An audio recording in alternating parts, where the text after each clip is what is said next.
There's something I want to tell you about the stress and how we have to look at stress, okay? And I think it's an important thing because many people have told me from my lectures it's the one thing they remember, okay?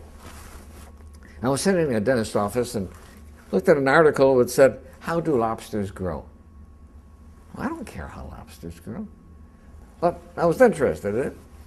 And it points out that a lobster is a soft, mushy animal that lives inside of a rigid shell. That rigid shell does not expand. Well, how can the lobster grow?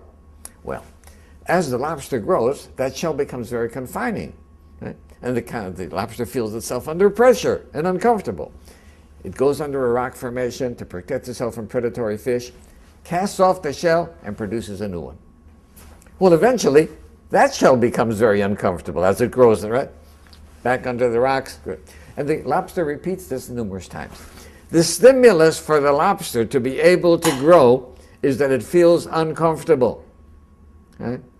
Now, if lobsters had doctors, they would never grow, because as soon as the lobster feels uncomfortable, goes to the doctor, gets a Valium, gets a Percocet, feels fine, never gets off its shell.